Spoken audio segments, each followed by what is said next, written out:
Seterusnya kita masuk pada bab taharah. Istinja. Beristinja dengan sempurna adalah wajib. Merujuk kepada hadis Nabi SAW dari Abu Hurairah radhiyallahu anhu, ia berkata, Rasulullah SAW bersabda, bersihkanlah diri daripada kencing kerana kebanyakan siksa kubur berasal daripada bekas kencing tersebut. Riwayat oleh Ad-Daraqutni. Rukun wuduk. Niat ketika mula membasuh muka mengikut hadnya, membasuh kedua tangan hingga ke siku, menyapu kepala dengan air sekurang-kurangnya 3 helai rambut pada had kepala, membasuh 2 kaki hingga ke buku lali dan tertib. Jemaah haji juga boleh berwuduk dengan menggunakan air yang sedikit, yakni dengan menggunakan penyembur air ataupun botol air. Jadi kebiasaan lokasi yang digunakan oleh jemaah haji untuk menggunakan kaedah ini adalah di dalam Masjidil Haram ataupun di dalam Masjid Nabawi, di dalam perjalanan, di dalam kenderaan, di Arafah, di Muzdalifah dan juga di Mina.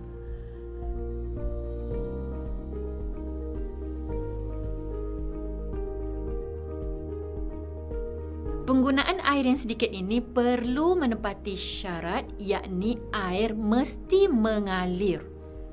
Berikut adalah sunat-sunat ketika berwuduk.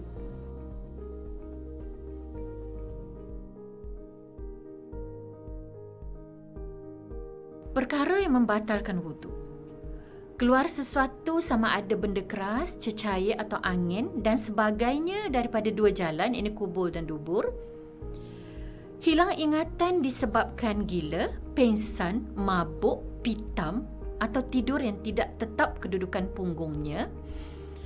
Bersentuh kulit antara lelaki dan perempuan yang bukan mahramnya dengan tidak berlapik. Menyentuh kemaluan, yakni kubur dan dubur dengan tapak tangan atau perut anak jari, sama ada kemaluan sendiri atau kemaluan orang lain, dan murtad.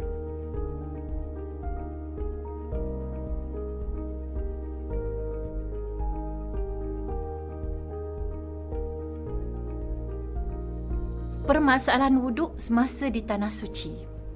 Bersentuhan lelaki dengan perempuan yang halal nikah tanpa lapik mempunyai 2 pandangan. Satu, pandangan rojeh, iaitu pendapat yang kuat, batal wuduk sama ada sengaja atau tidak sengaja. Yang kedua, pandangan marjuh, pendapat yang boleh diterima, tidak batal wuduk sekiranya tanpa syahwat.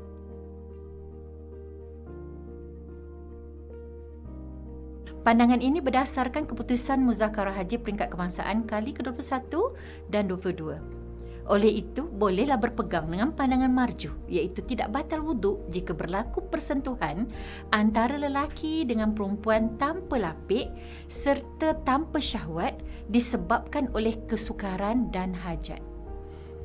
Pandangan marjuh ini diguna pakai ketika keluar bangunan penginapan, seterusnya hingga ketika di dalam Masjidil Haram ataupun Masjid Nabawi, berada di dalam keadaan kesukaran seperti menaiki pesawat atau bas sepanjang tempoh mengerjakan haji atau umrah sahaja, dan ianya juga sah diguna pakai untuk tawaf dan sebagainya selagi wuduk tidak terbatal disebabkan perkara lain mengikut mazhab Syafi'i, contohnya keluar angin daripada kubul ataupun dubur.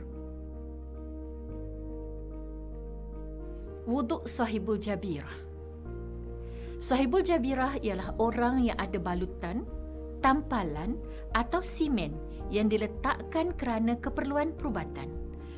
Balutan atau tampalan atau simen itu menghalang air sampai ke kulit.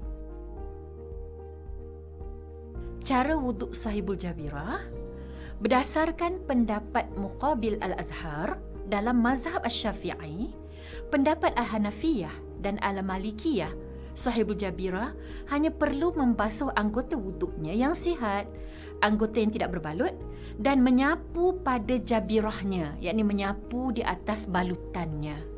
Digalakkan untuk i'adah atau mengulang solat yang dilakukan dengan wuduk sahibul jabirah.